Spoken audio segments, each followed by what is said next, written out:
Does anyone here know of any reason why these two should not be wed?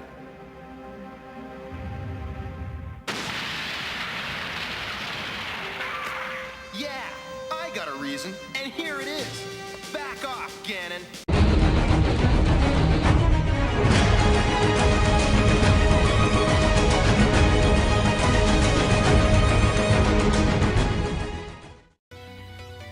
Cartoon Review. The Legend of Zelda is an animated series based off the Legend of Zelda games. Well, The Legend of Zelda and Zelda 2: The Adventure of Link, as they were the only two games of the franchise at the time. The show was produced by Deke Entertainment, which also produced several other video game cartoons such as the Super Mario Super Show, Captain N the Game Master, Adventures of Sonic the Hedgehog, Double Dragon, and Sonic Underground, and was distributed by Viacom Enterprises. The show was directed by John Grust and written by Bob Forward, Phil Harbage, E. Forward, Marsha Forward, and Dennis O'Flaherty. The show's intro gives a quick explanation of what the show is about, while also doing a good job of letting the viewer know what to expect from the show. This is the Triforce of Wisdom, Link. The evil wizard Ganon has the Triforce of Power.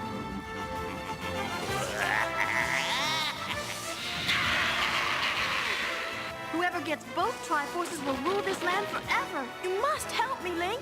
Hey, for you, Zelda, anything. So pretty much Ganon wants the Triforce of Wisdom to take over Hyrule, and it's Link and Zelda's job to stop him. The episodes normally consist of Ganon and his minions trying to steal the Triforce of Wisdom or kidnap Zelda through some pretty lame schemes, like sneaking into the castle and stealing the Triforce, or sneaking into the castle and kidnapping Zelda. Some of his plans are more complex, but really Ganon and his minions mainly cause a distraction and sneak into the castle and take the Triforce or kidnap Zelda, which they almost always manage to do. Heck, in the first two episodes, Ganon easily takes the Triforce.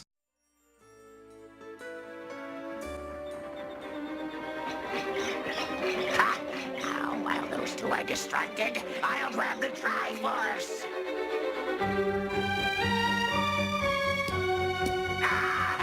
The Triforce of Wisdom is mine! There's no real overarching storyline, and the show ends after one season, so we never get to see Link and Zelda defeat Ganon. They do end up beating him, but it's never shown. We are just told they did in the Captain N show.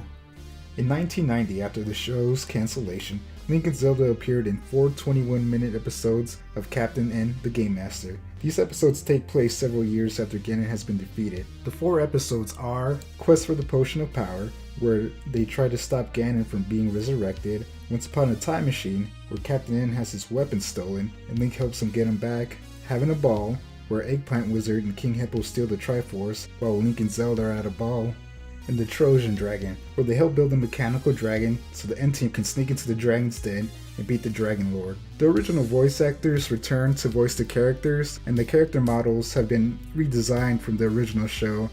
And I have to say, I like how Link and Zelda look in Captain N much more than their original designs in the Legend of Zelda show. It looks like they aged them a few years, which would make sense since several years have passed since the events of the original show. Though Ganon's redesign isn't much better than his original one, they did however make him seem a little bit more powerful at least. These episodes are okay.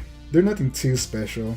I did like that Link actually uses his sword to attack enemies, and the animation seemed a little better than the original show. Of course, it could have just been the better production values, as I believe Captain N had a bigger budget. If you're a fan of Captain N, then you will enjoy seeing him and Link team up.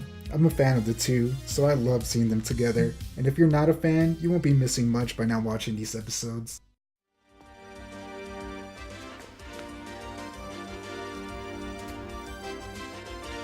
You're a real video legend where I come from, Link. Hey, what happened to your leg? Oh, it's nothing. Pulled a muscle dodging boomerangs. Goes with the territory, you know. Yeah. So, Captain N, is this the famous Zapper I've heard so much about? The one and only. But hey, call me Kevin. All my friends do. Link was voiced by Jonathan Potts, who does a pretty good job voicing the character. Too bad they didn't write a good character for him to voice. In the show, Link is portrayed as an annoying, whiny jerk that constantly hits on Zelda. Through the show, Link tries to convince Zelda that he deserves a kiss, and just before he's about to get one, something interrupts him.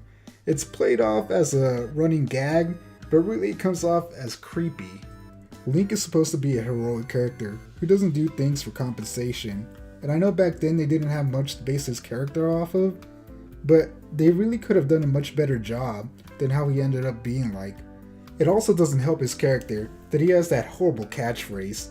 At first, he says it maybe once or twice an episode, and there are even 2 episodes where he doesn't even say it at all.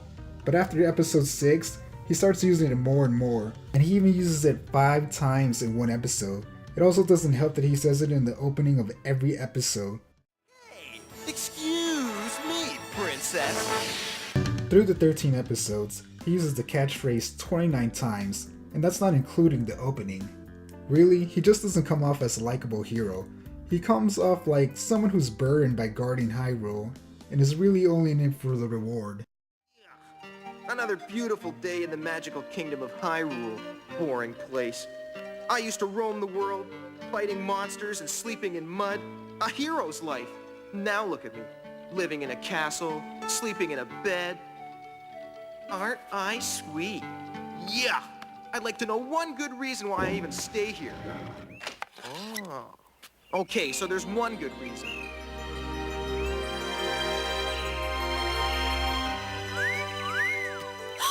Looking good, princess. Especially from this angle. Princess Zelda was voiced by Cindy Preston. She also does a good job voicing the character, and luckily for her, Zelda in the show, for the most part, is pretty awesome. I really think Zelda should have been the main character of the show, as she's a lot more likable than Link. This version of Zelda is one of my favorite portrayals of the character, as she comes off as Link's equal, if not at times his better.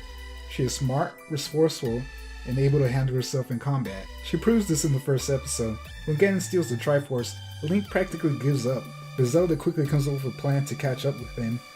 When the show was first created, there were only 2 portrayals of Zelda in the games, and both portrayals were of a damsel in distress, so I really liked that in the show she was active in the adventures and helped Link as a partner. However, she is not perfect, as she does get captured from time to time, but more often than not she can escape on her own. She also doesn't treat Link with much respect. Like, when Link isn't helping save the kingdom, she has him do chores around the castle. I mean, is saving the kingdom not enough of a job or what? You know what that means, Link? Sure do. It means love is blooming. Oh, how sweet. And are you feeling strong and brave and noble? You bet. Good, because it's time for spring cleaning. This castle needs to be scrubbed from top to bottom, and you're going to help. Aw, princess. No argument. Start mopping, my hero. Ganon was voiced by the late Lynn Carlson, who also voiced the Moblins, and though he does a fine job voicing the character, I'm not a fan of it. The thing is, for what they wanted the character to be, the voice does kind of fit. It's just that this version of Ganon is bad, and not in a good way. In the show, Ganon is incompetent. He does not come off as a threat whatsoever. His goals vary from getting the Triforce so he can take over Hyrule, to trying to get Zelda to marry him. He's just a bad villain. He does manage to steal the Triforce several times, but that's only because Zelda and Link are bad at guarding it.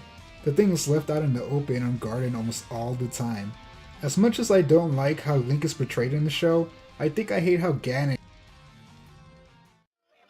That heroic past. I want Zelda. My new wand of power will allow me to zap her into my evil jar. Sprite was voiced by Tabitha St. Germain, and she does a great job. Sprite is a magical fairy. She is the sidekick character of the show that really doesn't serve much of a purpose. Her main character trait is that she's into Link, and she's a fairy. That's pretty much it. She was really pointless, and I think halfway through the production, someone realized that because in later episodes, she barely appears, and is sometimes completely absent from episodes. Did you get those clothes I wanted? I did, but I think you're making a mistake, Link. Zelda wants a prince, she'll get a prince. Zelda's a snoot. I like you just the way you are, especially at the moment. Out of here! Let a guy take a bath in peace. King Harkinian is voiced by Colin Fox. He does an okay job. The king doesn't appear until the 3rd episode, and isn't even mentioned in the first 2 episodes. He only appears in 4 episodes of the series. His character is pretty worthless. If he was removed from the show, it wouldn't change much, and it really wouldn't matter. Besides the 2 episodes where he gets kidnapped, and the one where he wants to build a water park, where he also gets kidnapped, he doesn't do anything, and is a dumb character. I mean, he is really dumb. He has all these people building a water park, but he can't hire guards to guard the kingdom? Hey, what are you up to, Link? I was, just gonna swing in through your daughter's window and try to get her to kiss me. Not a chance. No? No. You'll need to take flowers. Then you might succeed. Yes. Girls are crazy about flowers. Flowers. Right. Thanks. Good luck, my boy. Yeah! The show is bad, but I don't hate it, and I actually kinda enjoy it, despite all my complaints. When the show was first made, it was pretty average, and followed a lot of the formulas that many of the cartoons of that time did. The show does have things that I like. The character designs are good for the most part, and the animation is pretty good. I like how they explain how Link is able to carry so much stuff in his magic bag, and the weapons do seem more magical, like Link's shield magically appearing and Zelda's magical bow. They also try to use many of the sound effects and music from the games in the show. I also thought that this was one of Zelda's best earliest portrayals, and Link can come off as pretty cool and heroic at times. Still, I can see why the show isn't really loved, as the bad outweighs the good. Most of the characters are poorly portrayed, coming off as unlikable. Link hardly uses his sword to physically attack anyone, and he might as well have a blaster gun. Also, is it just me, or is his sword really short? The episodes can be pretty lame or boring with no character development, and really didn't do anything to stand out from the cartoons of that time. Yeah, looking back at it now, it's pretty bad, especially compared to the shows of today, but to be fair, we have come a long way since then. I know when I was younger, I really enjoyed the show. Now that I'm older, I notice a lot of the flaws, but call it nostalgia or whatever, I still enjoy watching it. Don't touch me! I'm not speaking to you! Aw, come on, princess! No! We almost had the Triforce! It was right there! But no! You had to start messing around! I know, it was all my fault. So there's only one thing I can say, I guess. And that is? Excuse me, princess. Oh!